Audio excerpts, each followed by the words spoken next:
And finally, I'm just going to touch on that bench utility role. Webby likes to play them at 17 for some reason. You've got Chanel, Paul Roach, Tamati Martin. I think Ben Farr, and long term, I think maybe he doesn't develop as Etuate Fukuoka. We've kind of touched on it a couple of times. Some people don't agree with me, but do you see first grade potential in Ben Farr, or is he just one of those guys that's going to be a bit too good for Cup, but maybe never quite make it to the NRL?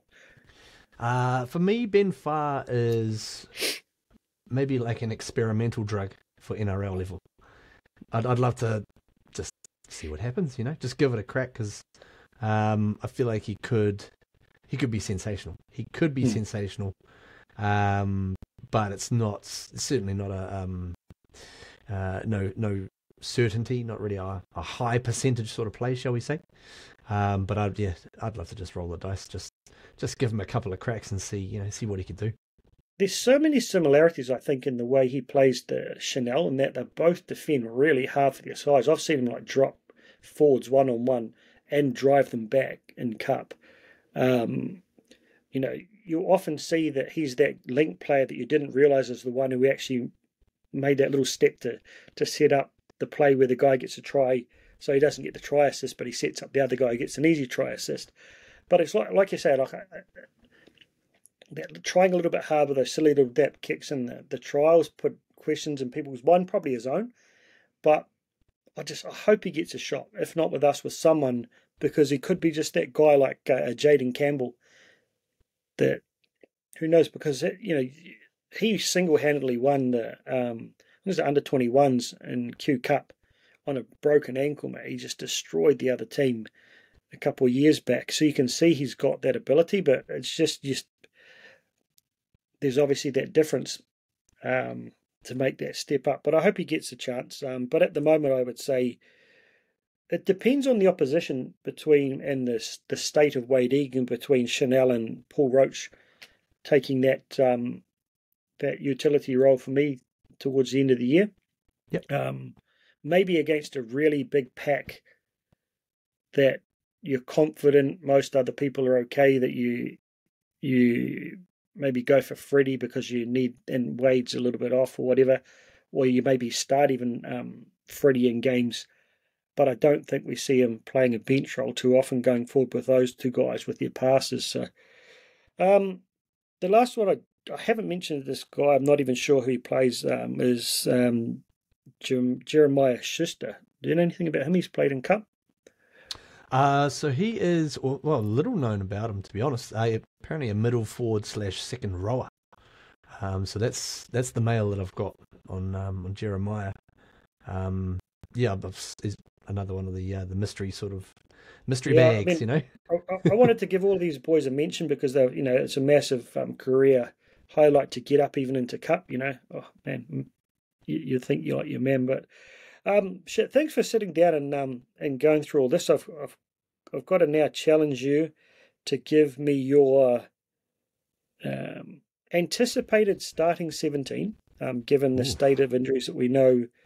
Everyone, as I said, everyone other than RTS, Ali Lautoa, and Metcalf should be available for this next round. And then I want you to give me your all fully fit who you would pick to play a grand final against the Panthers team on the first weekend of October. So who's your team playing next week? Okay, so next weekend's Cowboys. Okay, so we've got fullback, Chansen Klugster. On the wings, Martinez, Lesniak, and Montoya. The centres, I'm going to go Rocco Berry, and I'm going to stick with Moala Graham Taufa.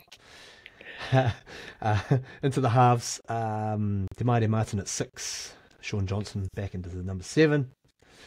Up front, Fanor Blake 8, propping partner Mitchie Barnett, and the hooker being Wade Egan. My gosh, what a healthy team this is. The second rowers have got Jackson Ford, Kurt Catewell. The number 13, I've got Dylan Walker. So, onto the bench, that leaves me with Chanel Harris-Tavita at 14.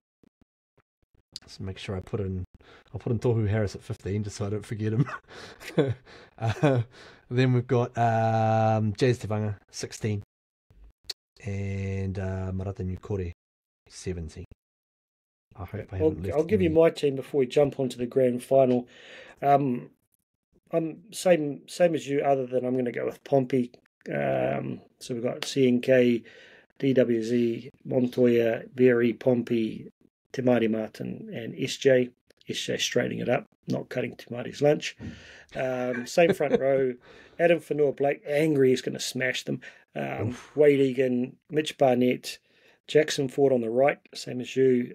Capewell on the left. A lot of people won't like that call, but I think 280-minute players. Ex-Origin, Webby obviously loves him. He's the one who brought him there. I'm going to go for Tohu starting. I just think he probably will. And basically that means the bench will be Chanel, Jazz, Nia Correa, and Dylan Walker.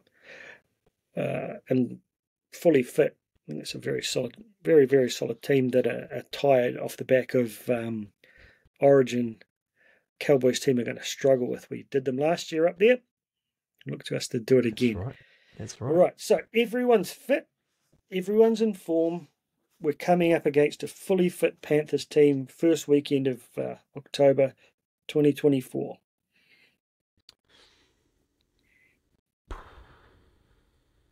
Okay. Chance, fullback. Wingers will be Dallin and Marcelo. Centres, I'll go for Berry on the right and Roger on the left.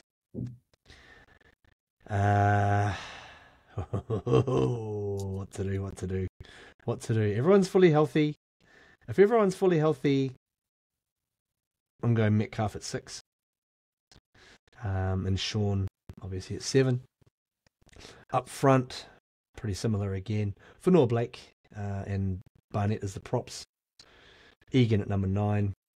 Second row of Ford and Capewell. Back row 13 will be Tohu Harris, reinstated by that point. Onto the bench, I'd have, again, Harris Tavita. Who else have I got? I've got Jazz Tevanga, 15. Dylan Walker, 16. And Marata Nukore, 17. Where do we win it with that lineup? What's our point of difference, or what do you reckon gets us over the line against a fully fit Panthers with Luai in his last game and Nathan Cleary? Yeah, I think I actually feel as though our overall style suits playing the Panthers because of our similarities. I feel like there's always going to be a decent competition, between the two teams because of that. I would like to think by that point, Roger will be ascending to another few levels up from where he is, and that's off the back of, like as we spoke about, like having created more of an attacking flow by getting the inside guys, the 6, 7, and 13, running to the line more, and then shifting it. So I think Roger's always going to be the ace in the pack. And I do think as well, I think when we get into those real crunch moments, guys like Roger and Sean, they're going to be the ones who just go, the hell with this, I'm going to do it. I'm going to give it a crack. I'm going to shoot for that gap or do a chip kick or something. And just try and get us over the line when we're in those sort of championship rounds, when the other team's tiring, we're tiring, and they're just going to take it on themselves and just do something special. So those are my sort of keys to the premiership against the Penny Panthers. I'm basically everything's the same, except I'm tossing up with Roger. If he could reach his potential, he's got to be there. Assuming he's found his feet because of the X factor, he brings as many meters and as many tackle breaks as To'o. So it really comes down to who you want more there out of Pompey and Montoya Oh, shit. I have a feeling I'd like to see Roger unleashed on an edge and just trust Pompey to do a job in the middle, but I couldn't pick honestly. The way I think we get it done is last year. Obviously, they had Spencer Lenu there. Their pack was significantly better last year. This year, it's not quite at the same level, and I think man for man on our day, Mitch Barnett and AFB more than match James Fisher-Harris and Moses Leota. And I think then you get to their bench props, Jazz and Marata on their day can more than match them. Yo and Tohu very similar. Probably Yo gets it more and he has the most post-contact meters, I think, out of any Fords. Gets that thing on an edge. Liam Martin probably gets it slightly over Jackson, but Jackson holds his own. Capewell against, who's on the other edge there? It's much of a muchness. So that's why I think you need... Yeah, he's sort of in and out as well. But I feel like that's why you need Metcalf. That he could just break it open at halfway and he's got the speed to go the length of the field. Whereas Tamati Mata doesn't quite have that. Like he could create something, but I just think you need that little thing. Mitch Kenny's not the fastest halfback, dummy half in the world that you get around him at marker.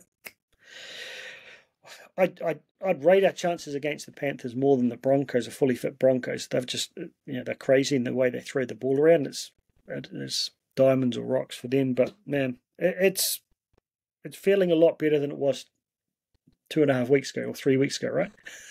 Oh, much, much better. My goodness. Imagine this conversation had we lost those two or even one of them. 1 point out of the 8 right now. Yeah, that's how the NRL rolls, right? Like you win a couple of games, all of a sudden you're in the hunt. Like so that you see how quickly the Sharks could drop out of the 8. That's 2 in a row they've lost. We've won 2 in a row. How quickly that gap is bridged.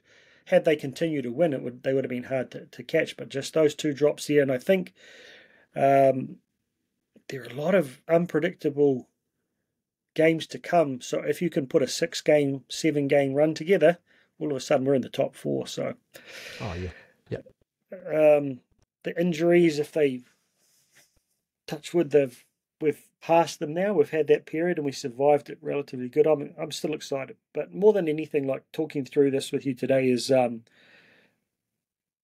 don't remember. I mean, I don't know. I couldn't have comprehended that our depth would have gotten so good so quick after the COVID years in just 2 seasons. So I asked people, people imagine 5 years from now, if this is continuing the way it's going, when you've got those guys like we just talked about there in our pack. Jet Cleary comes into the mix this year. The young fella Kahu is, could he be the man that even better than Ali Lautoa or Rocco? Who knows? So excited, my friend. 2 words to describe how you're feeling heading into the second block of the season. Ooh, 2 words.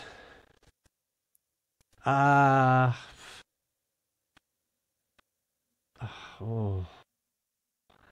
going to go... It's going to sound terrible. I'm going to go highly uncertain. I'm not sure what's coming, bro. I'm really not sure what's about to happen. Yeah. See, had you asked me that, I would have said something like that before, but I have this... what's the word I'm looking for to describe this in 2 words? Confidence is one of them, and I'm trying to think of this word, but it's not like this outward confidence, it's this inward confidence. I think that we've ignited something within the boys over the past couple of weeks, not just through the wins, but just through the honesty session and things like that. To have these young fellas step up a shot and realise that season was on the line. You could see it in Mitch Barnett's eyesight. This kind of hidden confidence that I think we're going to take it to another level now.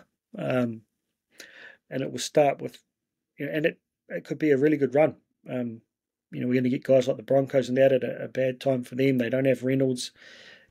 Walsh's dodgy knee that will hopefully get smoked in State of Origin, so we don't have to play him. Let's do it. But yeah, so guys, anyone who's managed to stick to the end here, like I said, I'm going to put this up in multiple sessions, but check out the Warriors Anonymous team on every platform these days: TikTok, Spotify, Insta, X, Facebook, YouTube. But YouTube particularly, to find our man here, Gerard, on the microphone doing the highlights videos from the Jersey Flag coming up and the Cup, and also hearing him on the mic. As I said, invest in the app. It's only $50 and you'll get most of the Cup games coming forward. We've got a couple of Flag ones coming up for the Warriors as well. Get behind the next gen, get to know the players, because within a year or so, man, they're going to be firing. Thanks so much for your time, Gerard. It's been a pleasure. Bro, thanks so much for having me on, man. It's been awesome, man. The future is definitely bright. Oh, isn't it? Yeah. Right, team, see you back for a preview for the kicking of the Cowboys up the mighty Wars. Let's go.